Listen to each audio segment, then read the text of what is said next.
are outside the NASDAQ market site in Times Square. We're going to be talking about technology stocks in just a minute. I'm with Nick Collis, Chief Market Strategist at ConvergeX. Great to see you out here. Good to see you. It is a beautiful day, too. Gorgeous. And, you know, before we start talking about stocks, I had this thing. I noticed every guy associated with Wall Street has a great tie, like yours. All right, we're going to go in tight on this tie. Tell me the story about this tie before we talk stocks. It is a cautionary tale. It comes from the old Aesop's fables, and it's the story where the fox gets the raven to drop a juicy treat by making the raven talk a lot. And so it's a cautionary lesson to all of us to just use the words we need to use and nothing more. Of course, I'm going to make you talk a lot, but the cautionary tale is about what's happening with stocks. Nick, it's a new month. What does June look like for you? It's obviously potentially going to be a volatile month. Yeah, it's unusual even today. Typically, we've seen the first day of a new month see a rally in stocks, and obviously stocks are a bit weak today. It's a warning sign this month is going to be probably away from the playbook we've seen so far for the year. We've got an important Fed meeting coming up, the Brexit vote coming up, and the chatter about a July Fed rate increase, all to bake into the June numbers.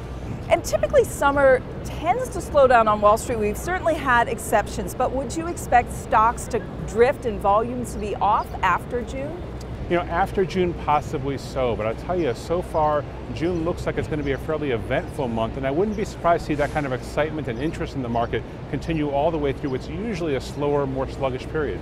All right, so let's get to what is going on with technology stocks. You wrote a great piece today about what's happening with FANG stocks. So some of these big name superstar techs have been disappointing. They've actually underperformed the market. Yeah, that's one of the most surprising findings of the note today is the FANG stocks on average, Facebook, Apple, Netflix, Google, are up only about 1.5% year to date. They're underperforming tech stocks generally and the S&P 500. So what used to be leadership now has turned into a bit of a sluggish laggardship.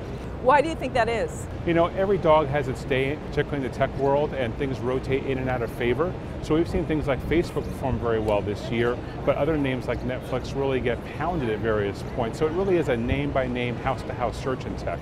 You also pulled some numbers, very interesting findings about money flows into exchange-traded funds, and of course this is how a lot of Americans invest is through ETFs, and you were tracking flows into technology.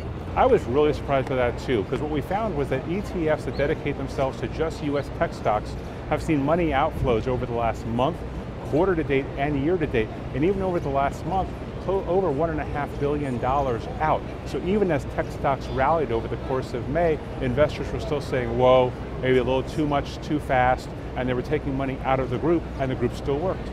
You know, it's interesting when you have a stock like Apple, even with some declines, it does pull down the broader market. It absolutely does. Apple's 4% of the S&P, it's 13% of this tech stock index we're talking about.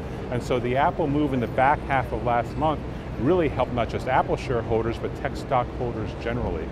Is there a way to determine what techs might resume leadership? Are we seeing any signs of that early on in the market? We are seeing some signs of it right now. The move to scare in retail names in the back half of last month really seemed to push growth stock investors back into technology, and tech really got a nice tailwind from that. You saw it in the Apple results and results in returns, but also in tech stocks generally. If there's still going to be concern about the US consumer or the state of retail generally, then tech probably has another leg to go up over the course of the rest of the second quarter, the rest of this month. Let's switch to consumer for a moment. Do you think people are overly worried, or is there reason to be cautious after we piled through all those retail numbers? You know, it seems like a lot of our institutional clients tell us they're still worried about the state of the US consumer.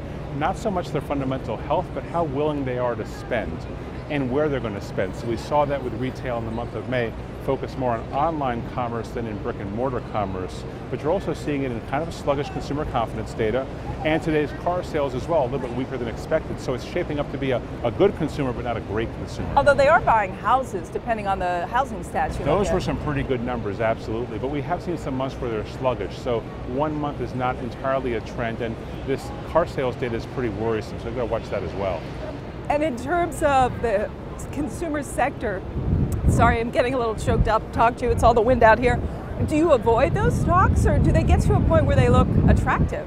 You know, the consumer discretionary names have lagged the market so far this year, so at some point they are going to turn, but for the moment, it doesn't seem like it's going to be in the current quarter. Probably more of a back half of the year story as we get into holiday spending season. We have more clarity on the consumer and, of course, what effect the elections have on consumer confidence. And when you look into the back half of the year, are you feeling more optimistic or pessimistic?